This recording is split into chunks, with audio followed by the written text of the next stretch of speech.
Emprendedores, bienvenidos. Yo soy su coach Omar Villa y nuestro curso es Historia.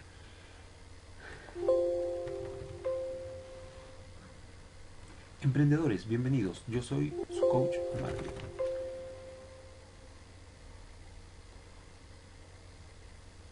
Emprendedores, bienvenidos. Yo soy su coach Omar Villa y nuestro curso es Historia. La actividad que vamos a desarrollar el día de hoy es el repaso de nuestras clases número 3, 4 y 5 del segundo bimestre. Lamentablemente no tengo imágenes de apoyo para recordar aquella tercera semana. Sin embargo, recordaremos que el tema fue monarquías europeas durante el siglo XVII, es decir, entre los años 1600 a 1700. Y en la clase anterior, que se llamaba Monarquías Europeas en el siglo XVI, vimos cómo España se había convertido indudablemente en la mayor potencia, no solo europea, sino en la mayor potencia mundial en ese momento. También vimos cómo a finales del siglo XVI Francia e Inglaterra comenzaban a asomar al escenario europeo. Por eso es que durante el siglo XVII, que nos interesa en esta ocasión, vamos a ver cómo Francia se convierte en una potencia europea e Inglaterra también comienza a consolidar su dominio en los mares europeos, y no solamente europeos, sino también en los mares que conectaban Europa con América, es decir, en el océano Atlántico. Muy bien, para esto hay que recordar que nosotros habíamos dicho que ya nos encontramos en una etapa llamada la Edad Moderna. La Edad Moderna es una etapa que va entre los años 1453 a 1789. Prácticamente esos 300 años son completamente distintos a lo que se llamó Edad Media, que duró un promedio de 1000 años, y era una etapa en donde la Iglesia Católica tuvo un enorme poder y en donde los reyes se veían muchas veces maniatados por el poder de grandes señores o señoras feudales. Es decir, los reyes no tenían tanto poder durante la Edad Media. Sin embargo, en la Edad Moderna va a surgir una idea llamada el absolutismo. El absolutismo es una idea política que trae como consecuencia que la figura del rey o de la reina tenga todos los poderes dentro de su reino, valga la redundancia, es decir, el poder político, el poder económico, el poder judicial, el militar e incluso hasta el religioso. Todo recaerá en la figura del rey o de la reina. Pero para que eso sea posible en la práctica, también es necesario poco a poco ir constituyendo un nuevo tipo de nación, y para eso nacerá la idea de el Estado-nación. A partir de la Edad Moderna recién comenzará a verse en Europa lo que para nosotros hoy en día es lo más común y corriente. Es decir, para nosotros es normal que, por ejemplo, por hablar del Perú, un puneño y un piurano se sientan peruanos, ¿verdad? Tengan la identidad peruana. Sin embargo, eso en el siglo XVI o siglo XVII no era todavía común, porque todavía se vivía con las ideas de algunas ideas de la Edad Media, en donde no existía una identidad nacional. Entonces, el absolutismo, para que el rey tenga todo el poder, pero a la vez ese poder pueda funcionar, era necesario que se vayan creando los estados-naciones, en donde en un mismo territorio debe existir una misma identidad nacional.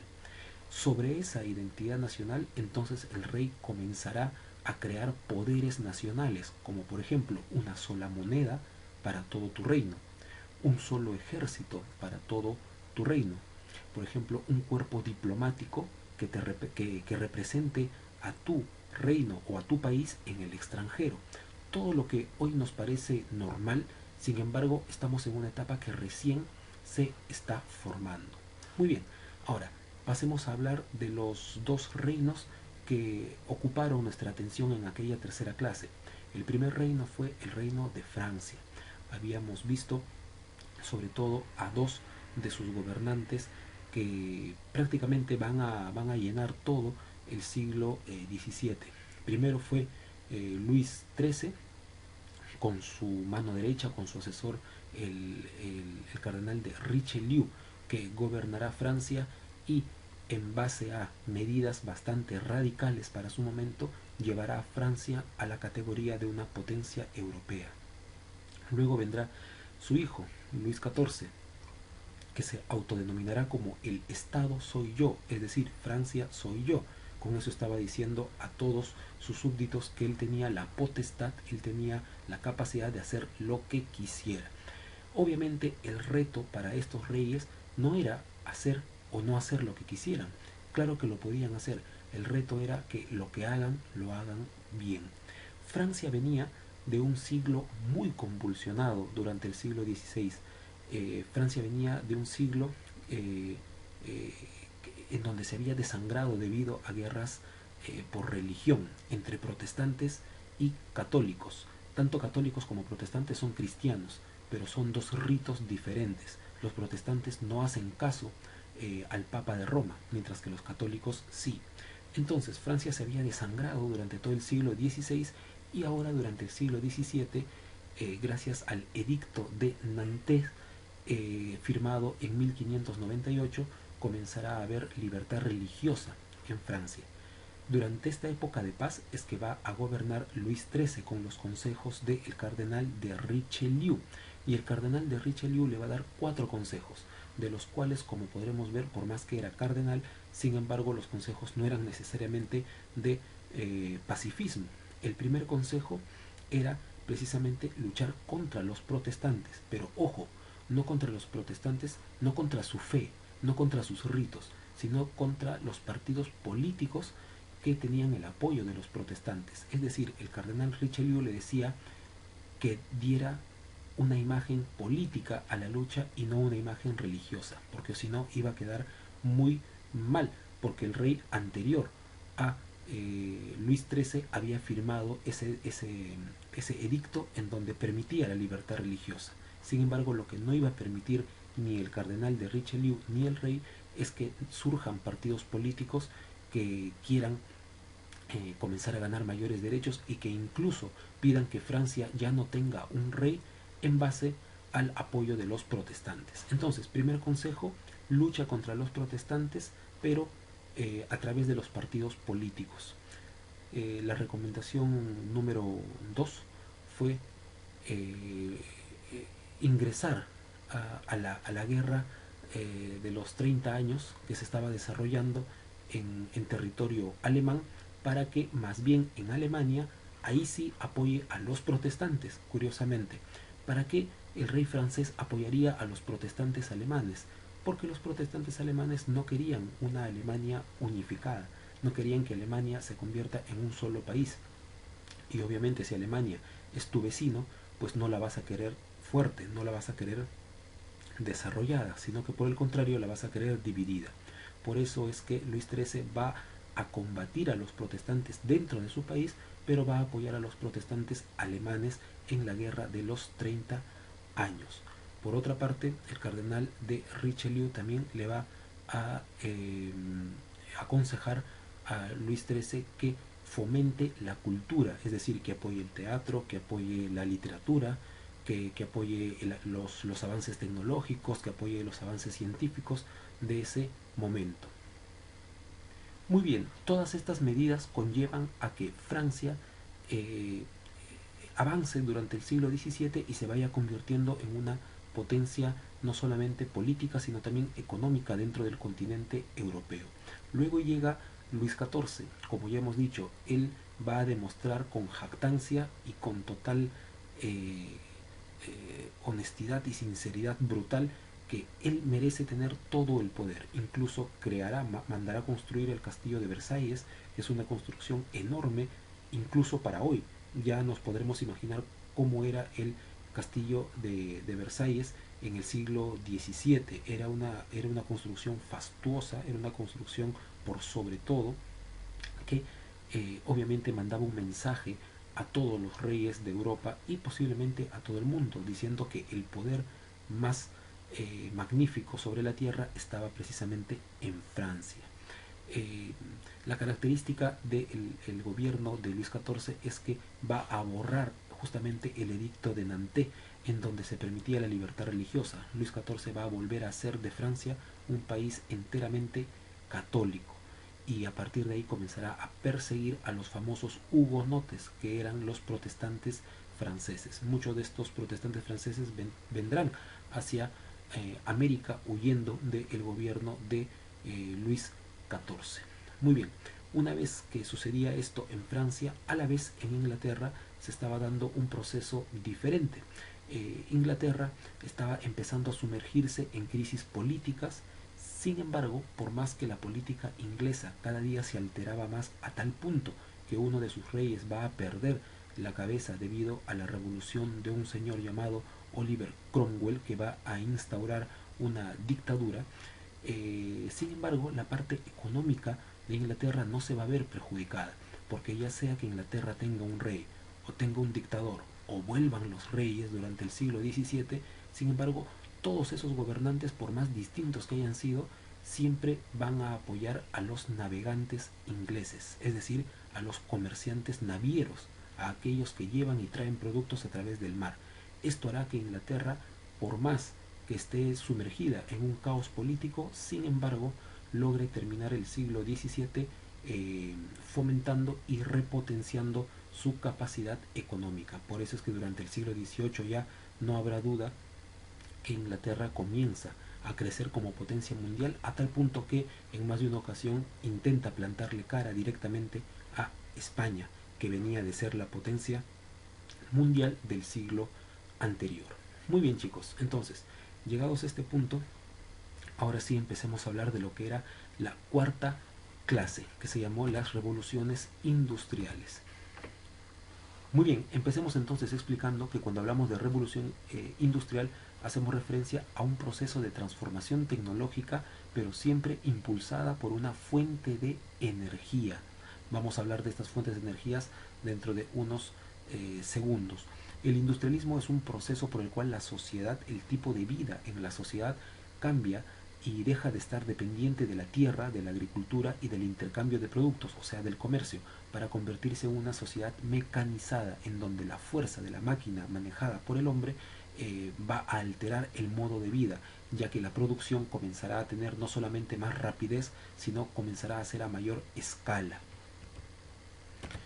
Hablemos, por ejemplo, de la primera revolución industrial, las características de esta primera ocasión en que surge en el mundo la revolución industrial. Estamos entre los años 1750 a 1850. La característica es innovación tecnológica, es decir, se va a ver maquinaria que nunca antes se había visto a nivel textil, a nivel siderúrgico y a nivel de transportes. Lo que caracteriza esta época son las patentes impulsadas por los inventores. La mayoría de ellos va a buscar que las autoridades reconozcan que el invento le pertenece a él para poder beneficiarse de manera económica con la venta o en todo caso con el reconocimiento del uso de sus inventos. Las universidades, sobre todo las escocesas, son las primeras en tratar de promover estas patentes, universidades como las de Glasgow o de Edimburgo. La fuente de energía, es decir, aquella fuerza que va a mover las máquinas en esta época, va a ser el vapor y también luego el carbón. Nada hubiera podido suceder si es que no se inventaba en algún momento la máquina a vapor, precisamente, aquella que va a impulsar luego a otras máquinas a funcionar. Su creador es Denis Papin, que en 1690 experimenta con la fuerza del vapor en ebullición. Los objetos cumplen un ciclo y se demuestra cómo objetos pueden ser impulsados por esta fuerza. En 1705 Thomas Newcomen crea la primera máquina a vapor que puede tener un tipo de movimiento por sí solo. Esta máquina tiene una enorme difusión por Inglaterra, Francia y Alemania. Y James Watt años después va a crear el primer motor a vapor, es decir, la primera máquina capaz de mover a otras máquinas funcionando la primera. Inventos de esta temporada son, por ejemplo, el carbón en coque para la fundición, de Abraham Derby en 1710, el spinning jenny, el barco a vapor, la locomotora, que son lo que vemos aquí, que de repente son los mayores inventos de la última parte de esta primera revolución industrial que a nivel de transporte, ya sea de mercancías o de humanos, generó una revolución y un y un cambio en el estilo de vida entre el siglo XVIII al siglo XIX. La segunda revolución industrial nos referimos a 1850 hasta 1914, el año en que empieza la Primera Guerra Mundial y que alterará también todo el orden, no solo social, sino político y económico en el mundo. Aquí la característica es la aceleración del proceso tecnológico. Si ya durante el siglo XVIII y durante el siglo XIX la tecnología había ido avanzando, ahora avanzará cada vez más rápido. Y eso lo podemos constatar hasta nuestros días, en donde la tecnología pareciera que lo que se ha inventado hace una semana ya dejó de interesarnos porque hay algo nuevo, ¿verdad? Esa sensación comienza a vivirse entre 1850 a 1914, obviamente a una velocidad todavía más moderada. Sin embargo, para quienes vivían en esos años, cada invento que salía al mercado o que se daba a conocer era realmente una revolución en sí misma. Las industrias que se ven beneficiadas durante esta época es la metalurgia, la química, la telecomunicación. Las características son las rentas acumuladas, es decir, quienes crean estos inventos muchas veces no son los propios capitalistas, sino que los capitalistas compran a los inventores estas máquinas y ponen a funcionar, a producir todas estas máquinas nuevas para que les generen más ingresos, es decir, más beneficio económico. Y la fuente de energía de esta etapa es la electricidad y luego en la última parte también el petróleo. Hablemos de algunos inventos como por ejemplo el convertidor de acero, que es lo que vemos ahí en nuestra pantalla, productos farmacéuticos, los conservantes que tanto ayudan, sobre todo en épocas de crisis, y eso lo sabemos muy bien. Muchas comidas no se podrían comer luego de comprarlas hace un mes o luego de 2 meses si es que no tuviesen conservantes, ¿verdad? Químicos. Y también se crea un material que ha sido y es muy usado hasta el día de hoy, que es el plástico. Algunos inventos característicos de esta etapa, por ejemplo, son el teléfono, el fonógrafo, el automóvil, el cinematógrafo y el vuelo en aeroplano. Como vemos, algunos aparatos todavía se utilizan hasta el día de hoy, como el teléfono o el automóvil. Obviamente han ido evolucionando con el tiempo y otros han dado pie a nuevos inventos, como por ejemplo el cinematógrafo es un invento previo al cine, y el aeroplano es un invento previo a los aviones.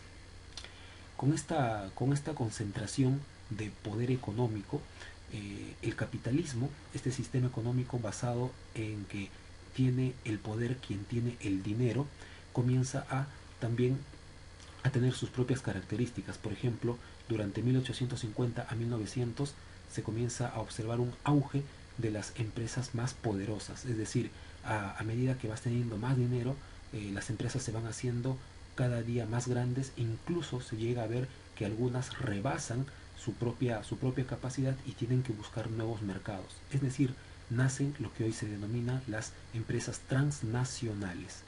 La maquinaria, como toda maquinaria en el mundo, necesita un mantenimiento, y eso genera, o eso demanda, mejor dicho, costos muy elevados. Por lo tanto, no todo empresario va a poder tener la cantidad de máquina que quisiera.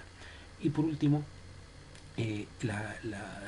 se comienza a comprobar que la rentabilidad, es decir, el éxito en tus finanzas, se consigue mediante la tecnología. En ese momento, la tecnología está solamente en manos de muy pocos.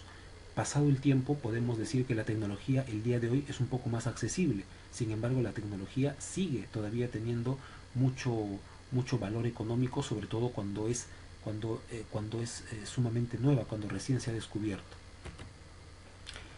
Como respuesta al capitalismo, comienzan a surgir ideas que tratan de traer beneficio para los trabajadores. Si el capitalismo traía beneficio para los dueños de las máquinas, comienzan a nacer algunas ideas como por ejemplo el socialismo, que intentan traer algunos cambios favorables pero para los trabajadores, porque el socialismo dice que es el trabajo y el trabajador obviamente quienes generan la riqueza. Por lo tanto, es inconcebible que este trabajador que genera la riqueza del empresario no tenga los beneficios mínimos que le puedan asegurar una mínima calidad de vida decente. Ahí tenemos algunos autores y algunas ideas con respecto al socialismo, que empezará a hacerse cada vez más conocido a finales del siglo XIX y sobre todo durante el siglo XX. Muy bien, chicas, chicos, entonces terminemos de repasar nuestra quinta semana viendo el tema que nos correspondía, que es Ilustración y Revolución Francesa. Digamos entonces que la llamada Ilustración es un fenómeno social que va a cambiar por completo la manera de entender la política y la propia economía en Europa en su momento. Para hablar de la Ilustración y de la Revolución Francesa es necesario saber que estamos en un cambio de época, es decir, estamos entre la edad moderna y estamos empezando la edad contemporánea, porque vamos a hablar entre los años 1730 a 1792, según nos lo había planteado nuestro libro. Estamos en el siglo XVIII, es decir, en el siglo autodenominado por los autores ilustrados como el siglo de las luces. Los ilustrados ciertamente se creían iluminados, de ahí precisamente proviene el término de Illuminati. Estos son los famosos Illuminatis que se creían capaces de comprenderlo todo en algún momento. Veamos algunas ideas características del pensamiento ilustrado. Primero, confianza en la razón. Ellos creían que se podía llegar a la verdad mediante la ciencia y mediante el mayor conocimiento, mediante la expansión del conocimiento. Una crítica aguda. Los ilustrados criticaban, por ejemplo, entre otras cosas, el absolutismo de los reyes de su época y proponían reformas, algunas muy radicales, otras más moderadas. Amor por lo natural. Para los ilustrados, lo natural era sinónimo de bueno, y lo social, es decir, lo creado por el hombre, en muchas ocasiones era algo negativo, y lo sobrenatural decían que era inexistente. Ponían, por ejemplo, a la religión como algo sobrenatural, por lo tanto no existente en la realidad. Y buscar la felicidad, es decir, luchar contra la ignorancia, la pobreza, la injusticia, porque todo eso generaba los mayores males del mundo, ¿verdad? Entonces, a medida que estas ideas fueron avanzando y avanzando y avanzando con diferentes autores, como por ejemplo Rousseau o Diderot, entre otros que vimos en su momento, los propios reyes y las propias reinas no van a poder dejar de lado estas ideas porque se dan cuenta que está cada vez avanzando más. Entonces los reyes comienzan a adoptar un sistema político, un sistema de ideas que se le ha conocido como el despotismo ilustrado. Miren la combinación de palabras. Despotismo, por una parte, significa el uso abusivo del poder, pero por otra parte los reyes se darán cuenta que es necesario comenzar a aplicar algunas ideas ilustradas. La mejor frase de aquellos años de un rey llamado Federico II de Prusia resume toda esta idea del despotismo ilustrado. Este Federico II de Prusia decía todo para el pueblo, es decir, educación, salud, agua, desagüe, todo para el pueblo, pero sin el pueblo. Es decir, que el pueblo no tenga participación en el gobierno. El gobierno lo tenemos que tener y lo tenemos que mantener unos cuantos, circuito cerrado, pero tratemos de darle una mejor calidad de vida a la población. A eso se le va a denominar el despotismo ilustrado. Muy bien, características: el poder está centralizado, obviamente lo tienen unos cuantos.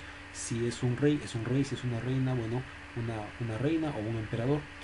Sin embargo, estos reyes y emperadores van a apoyar la industrialización, de la cual hemos hablado hace unos minutos atrás. Van a comenzar a comprar maquinarias para fomentar la agricultura, la manufactura, el comercio, y también van a tener un apoyo a la cultura, es decir, a la literatura, el teatro, entre otras artes y otras actividades culturales. Todas estas ideas llegarán a su cúspide cuando en Francia, una vez más, empiece una etapa caótica, una etapa en donde ya no haya vuelta atrás y empiece la llamada Revolución Francesa. ¿Cómo empieza la Revolución Francesa? Francia se había comprometido a ayudar a los Estados Unidos para liberarse de Inglaterra, y habiendo hecho tanto gasto, el rey Luis XVI se había quedado sin dinero, sin fondos. Por lo tanto, convoca a los llamados Estados Generales. ¿Qué cosa eran los Estados Generales? Era como decir hoy en día el Congreso. Pero en Francia, en la época de los reyes, el Congreso no estaba todos los días ahí presente, sino se reunía solo cuando el rey lo convocaba. y estos estados generales estaban compuestos precisamente por tres estados. El primero era la iglesia, el segundo eran los nobles y el tercero era el pueblo. Por más que el pueblo era el 95% de Francia, sin embargo tenía la menor cantidad de los votos. ¿Por qué? Porque siempre la nobleza con el clero, o sea con la iglesia, siempre votaban igual. Y como siempre votaban igual porque eran clases privilegiadas y no querían perder sus privilegios, obviamente siempre terminaban haciendo perder cualquier tipo de votación a los representantes del pueblo. Por lo tanto, cuando Luis XVI convoca a los estados generales y les pide impuestos, estos estados generales se niegan, pero a la vez comienza a surgir un nuevo debate. El tercer estado, el pueblo, propone que cualquier tipo de discusión se termine concluyendo, pero con el voto individual. Ante esto van a protestar tanto los representantes del primero como del segundo estado, porque hasta ese momento los votos habían sido por estado, por estamento, es decir, toda la iglesia era un solo voto, todos los nobles eran un solo voto y todo el pueblo era un solo voto. Obviamente el pueblo siempre perdía 2-1, así que llegará el momento en que cuando vean que el rey no apoya esta idea propuesta por el tercer estado, o sea, por el pueblo, los representantes del pueblo se irán a otro lado y comenzarán a seguir su propia asamblea, es decir, el Congreso comenzará a funcionar sin la iglesia y sin los nobles. Mientras esto sucedía en los palacios de Francia, en los palacios de París, el pueblo comenzaba cada día a enardecerse más, porque los precios de los alimentos de pan llevar, como por ejemplo el arroz, el trigo, el propio pan, comenzaba a subir, a subir, a subir, hasta que llega un momento en el que el rey de Francia expulsa, bota de su trabajo, de su cartera, al ministro de Economía, al ministro de Hacienda, llamado el ministro Necker. Ante eso, el pueblo lo toma como una mala decisión y además lo toma como una amenaza. Y de esa manera el pueblo contesta yendo hasta la prisión llamada la Bastilla, en donde el pueblo entrará y fomentará precisamente toda una revolución, todo un caos y una matanza sin cuartel el 14 de julio de 1789. A partir de ahí, el pueblo en el Parlamento o en los Estados Generales comenzará cada día a tener más fuerza, más fuerza, más fuerza, hasta que llegue el momento en que el Congreso decida quitarle todos los honores a Luis XVI, que había intentado huir en algún momento.